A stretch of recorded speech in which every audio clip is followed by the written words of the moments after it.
अस्सलाम वालेकुम वीवर्स, कैसे हैं आप? उम्मीद है कि सब अच्छे होंगे और सभी की गार्डनिंग बहुत अच्छे से चल रही होगी। आज मैं आपके साथ इस खूबसूरत से फ्लावर्स वाले प्लांट पे बात करूंगी, जिसे आम तौर पे नर्सरीज़ वाले इलायची का प्लांट कह के हमें देते हैं। और जनरली इसे कहा भी इलायची का प्लांट ही जाता है, क्योंकि इसके जो लीव्स हैं इनमें से बहुत प्यारी सी खुशबू आ रही होती है। अगर हम इनको उतार के तो थोड़ा मसल के इसकी स्मेल करें तो। लेकिन इस प्लांट का जो बोटेनिकल नेम है वो है मार्टस कम्युनिटस।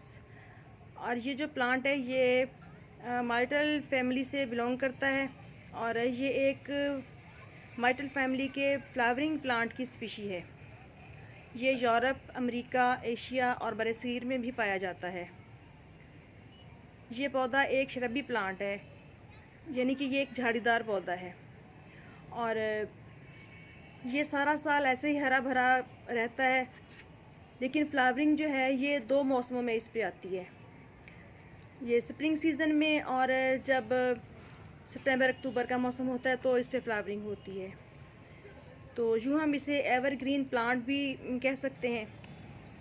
और बात करें इसकी लीव्स की और स्टेम्स की, तो इसके लीव्स जो हैं ये तकरीबन 2.5 सेंटीमीटर के होते हैं, और इस प्लांट की हाइट 5 मीटर तक जा सकती है अगर इसको खुली स्पेस दी जाए या हम इसको ज़मीन में ग्रो करें तो।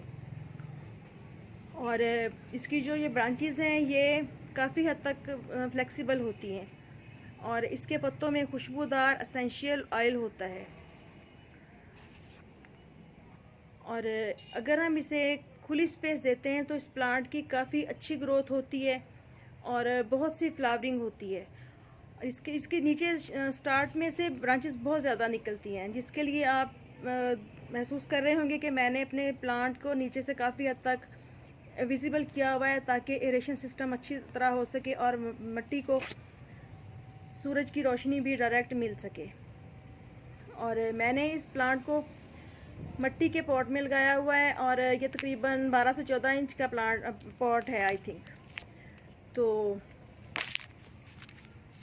इसको आप कोशिश करें कि प्लास्टिक वाले पॉट्स में ग्रो ना करें, क्योंकि आजकल टेम्परेचर बहुत ज़्यादा हाई होता है। तो अगर हम अपने प्लांट्स को प्लास्टिक पॉट्स में लगा के तो धूप में रख देंगे, तो इस तरह जब टेम्परेचर बहुत ज़्यादा अप होता है तो ऐसे में मिट्टी गर्म होती है, साथ में प्लास्टिक के पॉट भी गर्म हो जाते हैं, और रूट रॉट होने का शिकार होता है प्लांट। तो इस खूबसूरत से प्लांट को आप भी अपने घर में लेके आ सकते हैं।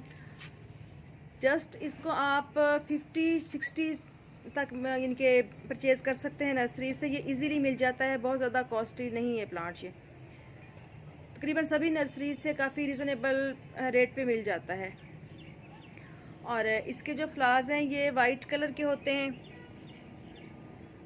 और इसकी 5 पेटल्स होती हैं। और इस प्लांट का जो फल होता है वो ब्लूबेरी और ब्लैक बेरी की तरह से होता है, छोटी छोटी सी बेरीज बन जाती हैं इसके ऊपर। तो कुछ तो साथ साथ झड़ जाती हैं, बट कुछ फिर थोड़े बड़े होने पे आ जाती हैं अगर इनको मुनासिब माहौल मिल जाए तो इसको लगाने के लिए हमने मिट्टी किस तरह की लेनी है, क्योंकि हम लोग पॉट्स में गार्डनिंग करते हैं तो पॉट्स में तमाम प्लांट्स के लिए वेल ड्रेन सॉइल ही बेहतर रहती है। अच्छी वेल ड्रेन सॉइल बना के, रिच सॉइल, तो आप इसको ग्रो करें ताकि बार बार इसको फर्टिलाइज भी ना करना पड़े। इसके लिए आप भल वाली मिट्टी, काउडंग कंपोस्ट अपने गार्डन की सॉइल इक्वल क्वांटिटी में लेके तो इसका सॉइल मिक्सचर बना के इस प्लांट को लगा दें। और इसको किस तरह की कंडीशन में रखना है, इस प्लांट को आप तकरीबन 5 से 6 घंटे की धूप दें तो इनफ रहेगा, क्योंकि ये फ्लावरिंग प्लांट है। और विंटर सीजन में तो बेशक सारा दिन की धूप इसको दे दें आप, बट जब समर सीज़न आता है तो सॉरी, ऐसी जगह पे प्लेस करें जहाँ पे इस पे सुबह की 4-5 घंटे की धूप आ जाए और इसके बाद शेड आ जाए। मैंने भी अपना ये प्लांट नेट के नीचे रखा हुआ है, और नेट के नीचे शेड में देखें माशाल्लाह कितना खूबसूरत और खिला खिला सा महसूस हो रहा है ये प्लांट, और कितनी हेल्दी इनके फ्लावरिंग हो रही है। इस पर बहुत ज़्यादा बर्ड्स आई हुई हैं और बहुत सारे फ्लावर्स इस पर खिले हुए हैं। डेली जो फ्लावर्स खिलते हैं शाम को वो मुरझा जाते हैं और नेक्स्ट डे इस पर न्यू फ्लावरिंग नज़र आती है।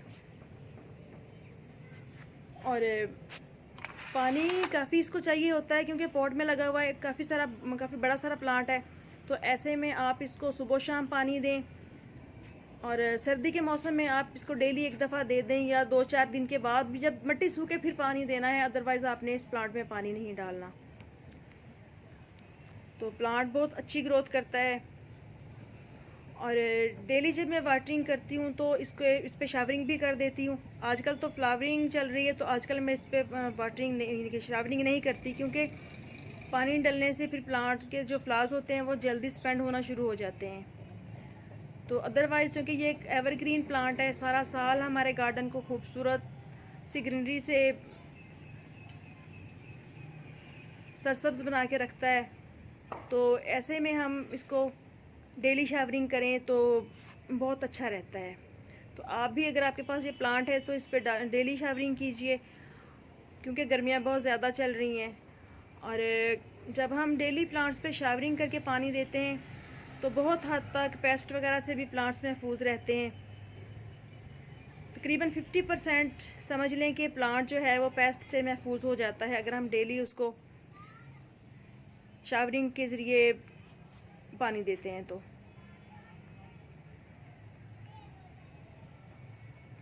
और फर्टिलाइज़र वगैरह जो है वो आप साल में इसको 2 दफ़ा DAP भी डाल सकते हैं, काव डंग मैन्यूर डाल सकते हैं। इसके अलावा मैं जो मंथ में 2 दफ़ा या 3 दफ़ा अपने प्लांट्स को ऑर्गेनिक मैन्यूर बना के देती हूँ लिक्विड, वो मैं तमाम प्लांट्स में ज़रूर डालती हूँ। तो साथ में इस वाले प्लांट में भी डालती हूँ। तो माशाल्लाह देखें कितनी ज़बरदस्त सी फ्लावरिंग है और बहुत ही खूबसूरत लुक आ रहा है प्लांट का। और पेस्ट वगैरह इस पर कभी कोई देखने में नहीं आता। एक तरह से पेस्ट फ्री प्लांट कहा जाए तो गलत नहीं होगा। और इस प्लांट को आप नर्सरी से इजीली परचेज़ करके अपने घर में ग्रो कर सकते हैं। अदरवाइज़ कहीं किसी पार्क में या किसी रिलेटिव के घर लगा हुआ हो तो आप इसकी कटिंग भी ग्रो कर सकते हैं। फरवरी मार्च के महीने में इसकी कटिंग ग्रो करके तो आप अपने प्लांट को मज़ीद बहुत से प्लांट्स में डिवाइड कर सकते हैं और अपने घर को खूबसूरत बना सकते हैं। बहुत ही खूबसूरत फ्लावर्स लगते हैं इसके छोटे छोटे, बिल्कुल जैसे कावा प्लांट पे फ्लावरिंग होती है सेम ऐसे ही इस वाले प्लांट पे फ्लावरिंग होती है। और कहा जाता है कि इसकी जो लीव्स हैं इनको कावा वगैरह बना के भी यूज़ किया जाता है, बट मैंने कभी ये एक्सपेरिमेंट नहीं किया, इसलिए मैं ये सजेस्ट नहीं करूँगी आपको।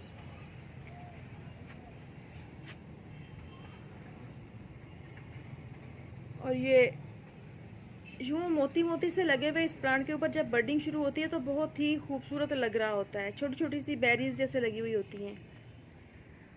तो इसके बाद जब फ्लावरिंग ख़त्म हो जाती है तो इस पे नीचे जो हैं वो बेरीज से बन जाती हैं फिर से, जो आई थिंक कि जिनमें सीड बनता होगा। तो जब ये पक जाती हैं कुछ गिर जाती हैं और कुछ रह जाती हैं। मे बी ये सीड से भी ग्रो होता है हो जाता हो, बट मैंने ये ग्रो करके नहीं किया। तो इसको आप महीने में 1-2 दफ़ा प्लांट को गुड़ाई कर दें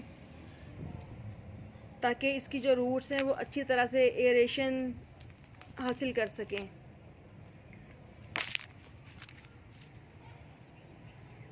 और भल वाली मिट्टी में ही प्लांट्स को लगाना चाहिए ताकि प्लांट को जितनी ज़रूरत हो मट्टी को उतना पानी उसमें होल्ड रहे, अदरवाइज़ जो एक्स्ट्रा वाटर हो वो सारे का सारा ड्रेन हो जाए। तो यूँ छोटे छोटे से प्लांट्स को हम अपने सामने बढ़ता फलता देख के थोड़ी सी केयर के साथ तो एक अंदर से अजीब एनर्जी इंसान को मिलती है, बहुत ही अच्छी फीलिंग आती है जब छोटा सा प्लांट हम लेके आते हैं अपने घर में और हमारी आंखों के सामने हमारा प्लांट यूँ बढ़ता फलता फूलता है। तो बहुत ही खुशी होती है। प्लांट्स में वैसे भी पॉजिटिव एनर्जी देते हैं, और इस तरह से जो प्लांट बहुत ही बेनिफिशियल भी हों तो उनको तो फिर क्या कहने होते हैं। तो आप भी अगर लेना चाहते हैं इस प्लांट को तो नर्सरी पे जाके आप कहीं से भी कहें कि हमें इलायची का प्लांट दे दें, या आप इस प्लांट की स्क्रीनशॉट लेके पिक बना के तो आप नर्सरी वाले को दिखा के ये प्लांट बहुत ही इजीली परचेज़ कर सकते हैं। बहुत ज़्यादा कॉस्टली भी नहीं आता, जैसे मैंने बताया है कि 60-70 में आ जाता है। मैंने ये प्लांट 50 का मंगवाया था। तकरीबन 2-3 साल से मेरे पास ये प्लांट चल रहा है, और बहुत ही कम केयर करना पड़ती है। जस्ट बराए नाम केयर अगर कहें तो गलत नहीं होगा। तमाम प्लांट्स के साथ इसको पानी मिल जाता है, और जैसे बाकी सबको फर्टिलाइज़ किया जाता है इसमें भी फर्टिलाइज़र डाल देती हूँ। तो माशाल्लाह ये देखिए कितनी अच्छी ग्रोथ चल रही है इस प्लांट की। और जिन बहन भाइयों के पास टाइम नहीं होता प्लांट्स की केयर करने का, आई थिंक उनके लिए ये प्लांट बहुत ही बेस्ट है। और एवरग्रीन भी है, सारा साल आपके गार्डन को खूबसूरत बना के रखेगा, और बहुत ज़्यादा केयर ना करने पे भी बहुत ही खूबसूरत से फ्लावर्स भी आपको देखने को मिलेंगे। और यूं तरतीब में हर लीव्स के नीचे से इसके ये बर्ड निकली हुई होती है कि इतना प्यारा सीन लग रहा होता है ये।